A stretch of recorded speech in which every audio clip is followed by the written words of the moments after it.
नमस्कार। आज का टॉपिक है कॉक्लियर एम्पलीफायर। अगर हियरिंग के फील्ड में किन्हीं को नोबेल अवार्ड मिला है वो है ह्यूगो वॉन बेकसी। उन्हीं को मिला है बस, और किसी को नहीं मिला है। और उन्हें क्यों मिला था? उन्हें मिला था ट्रैवलिंग वेव थ्योरी के लिए। ट्रैवलिंग वेव थ्योरी यानी क्या? अगर ये कॉक्लियर डक्ट है, यूं आवाज एक अंदर आई बीच के कान से, स्टेपिस ने कंपन किया और कॉक्लिया के अंदर एक तरंग उठी, तो वो एक ट्रैवलिंग वेव के जैसा आगे की तरफ जाएगी। विशेषता ये होगी, चूंकि कॉक्लिया डक्ट बाहर की तरफ सख्त और पतला है और आगे की तरफ चौड़ा है और ढीला है, तो जितने हाई फ्रीक्वेंसी साउंड्स हैं सारे इसके बेस की तरफ होंगे और लो फ्रीक्वेंसी इसके एपेक्स की तरफ होंगे। यानी कि 20,000 हर्ट्ज यहां सुना जाएगा और 20 हर्ट्ज यहां सुना जाएगा।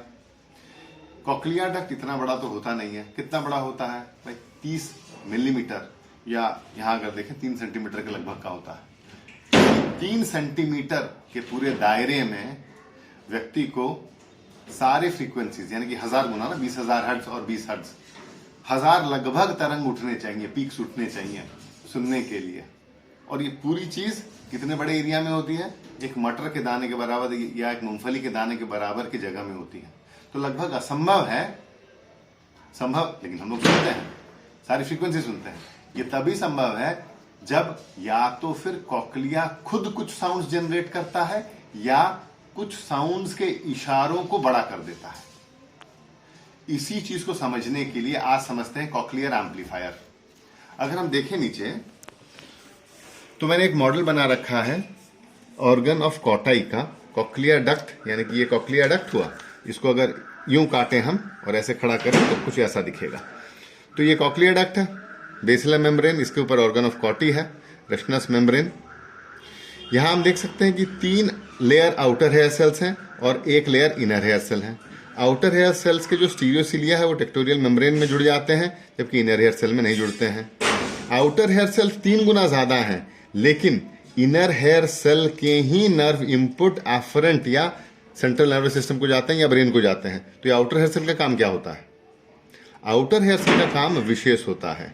विशेष ये होता है कि जब भी कोई एक आवाज आती है तो वो एक तरंग पैदा करती है। इस तरंग के चलते ये कॉक्लियर डक्ट आंदोलित होता है और एक तनाव या खिंचाव बनता है आउटर हेयर सेल के इन स्टीरियोसिलियाज में।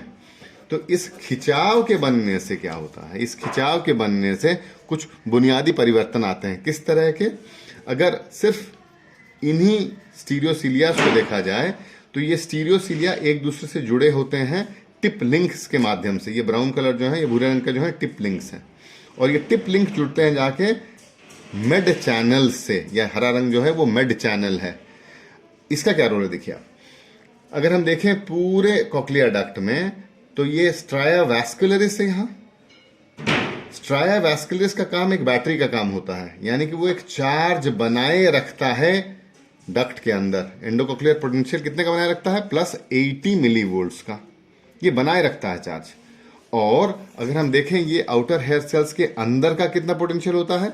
-50 मिलीवोल्ट के लगभग का होता है। यानी कि इधर +80 और इधर -50, दोनों को जोड़ दे तो लगभग 130 मिलीवोल्ट्स का एक पोटेंशियल डिफरेंस है।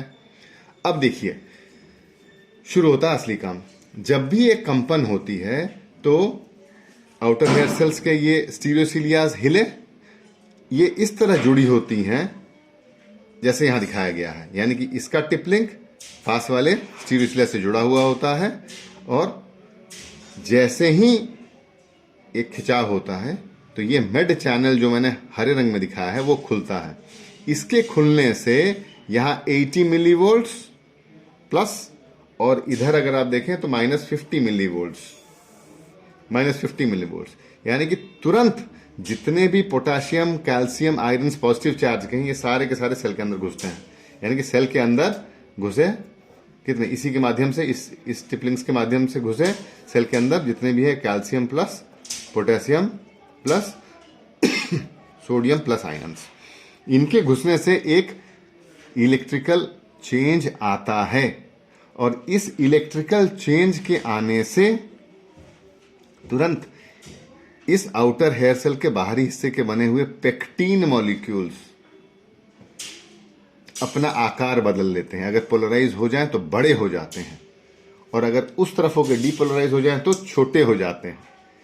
तो इस तरह आउटर हेयर सेल जहां इलेक्ट्रिकल चेंजेस होते हैं उनके एवज में मोटाइल हो जाते हैं, यानी कि मूवमेंट ले आते हैं। इसी को इलेक्ट्रोमोटिलिटी बोलते हैं।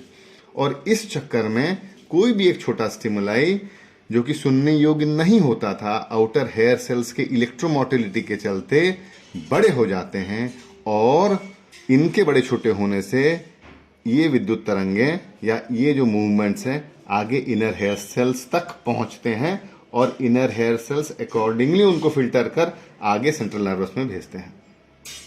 तो कुल मिला के बात क्या हुआ कि आवाज आई, आवाज आने के चलते कुछ शेयरिंग मूवमेंट हुआ, उसके चलते इन हेयर सेल्स के स्टीरियोसिलियास में परिवर्तन आए। क्या परिवर्तन आए? या तो वो इस तरफ जाएंगे जिससे कि सारे मेड चैनल्स बंद हो जाएंगे, या तो फिर उस तरफ जाएंगे जिससे कि मेड चैनल्स खुल जाएंगे। इस मेड चैनल्स के खुल जाने से जो पोटेंशियल डिफरेंस बना हुआ है +80 और -50 मिलीवोल्ट्स का, उसके चलते पोटासियम, सोडियम, कैल्शियम आयंस अंदर की तरफ आए, पॉजिटिव आयंस आए। पॉजिटिव आयंस आने के चलते जो पेक्टीन मॉलिक्यूल बाहर इनका पेरिफेरी बनाते हैं आउटर हेयर सेल्स का, ये बहुत बड़े हो जाते हैं। यहाँ आप देख सकते हैं ये पेक्टीन मॉलिक्यूल्स हरे में दिखाए गए हैं, ये लंबे लंबे बड़े बड़े हो जाते हैं, जिसके चलते आउटर हेयर सेल्स का लेंथ बहुत बड़ा हो जाता है, और उस साउंड को इतना बड़ा कर देता है आउटर हेयर सेल की इनर हेयर सेल उसे सुन सकता है या कलेक्ट कर सकता है। इस तरह इलेक्ट्रोमोटिलिटी के चलते आउटर हेयर सेल्स ना केवल आवाजों को बड़ी करता है बल्कि नई आवाजें भी पैदा कर देता है, और इसी इलेक्ट्रोमोटिलिटी के चलते हम 20 हर्ट्ज से 20 किलो हर्ट्ज तक आवाजें सुन सकते हैं और स्पष्टता से सुन सकते हैं। यही है इलेक्ट्रोमोटिलिटी का कमाल, जिसके चलते सिर्फ आवाजों में परिवर्तन ही नहीं लाता आउटर हेयर सेल, बल्कि नई आवाजें भी बना देता है। इसलिए कॉक्लिया को नॉन लीनियर भी बोला जाता है। धन्यवाद।